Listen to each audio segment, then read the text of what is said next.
Education सिर्फ job के लिए या डिग्री के लिए ही जरूरी नहीं, ये जरूरी है अपने हक के लिए। मेरे घर में जो एक काम करने वाली बाई आती है तो वो कहती है कि बीबी जी कि मैं दूसरे घरों में भी काम करती हूँ, मेरी पगार मुझे लगता है पूरी नहीं मिलती।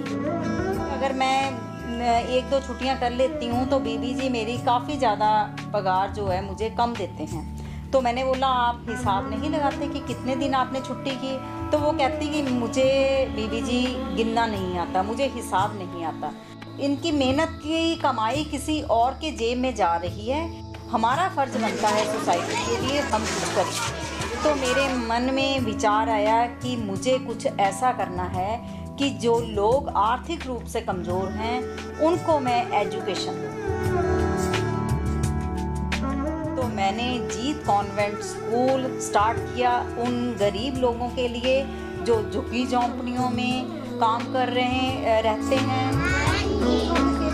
जब मेरे मन में ये विचार आया कि मुझे अब स्कूल शुरू करना है तो एक डर था कि क्या मैं जो ये सोच लेके चल रही हूँ वो उस तक पहुँच पाऊँगी, उसे पूरी कर सकूँगी। मैंने सोचा कि स्कूल शुरू करना है इन बच्चों के लिए, इनके हक के लिए।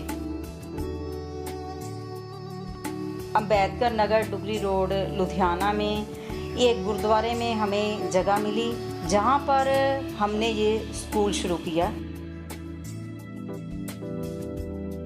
मैंने बस्ती में जाकर के उन बच्चों के माता पिता को बताया कि आपके बच्चों का काम भीख मांगना नहीं है, आपके बच्चों का काम है स्कूल में आकर के शिक्षा लेना। अब बच्चे स्कूल आने लगे और मेरे काम को देख कर के मेरी सोच जैसे लोग मेरे साथ मिलते गए। कहते मैं तो अकेली ही चली थी मंजिले मकसूद, लोग मिलते गए, कारवां बनता गया। मुझे अब लगा कि मेरा सपना साकार हो रहा है। अब हमारा स्कूल शुरू हो चुका था, बच्चे स्कूल आने लगे थे। नेक्स्ट मिशन था कि बच्चों का इंटरेस्ट स्कूल में बना रहे, वो आते रहे, उनको इंटरेस्ट लगे, खुद आए, हमें बुलाने जाना ना पड़े। तो इसलिए हमने एजुकेशन के साथ साथ उनको एक्स्ट्रा कोकरिकुलर एक्टिविटीज़ देनी शुरू की। तेरा यहाँ कोई नहीं, कि तेरा यहाँ कोई नहीं। रंगीला दे, हंसने रोने की दुनिया दे।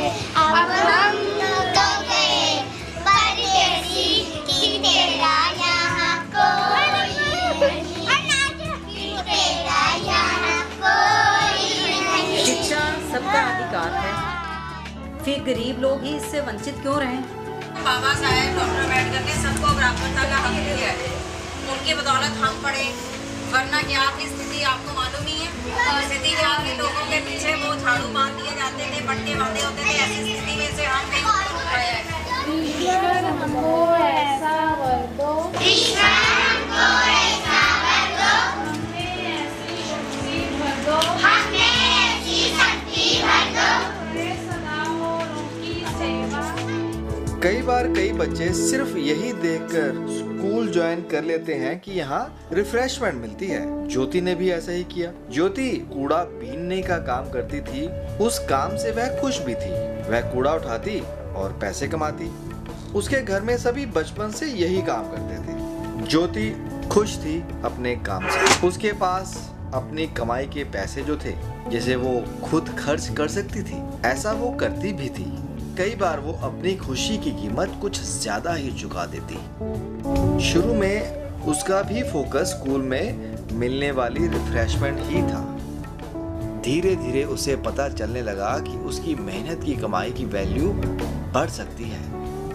अब वो ज्यादा खुश है शिक्षा की वजह से। वह समझ गई है शिक्षा जिंदगी भी देती है, वह हक भी देती है, सम्मान देती है और खुशी भी। 10, 20, 30, 40, 50, 60। शिक्षा की जीत है ये। मेरा हक अब कोई नहीं छीन सकता।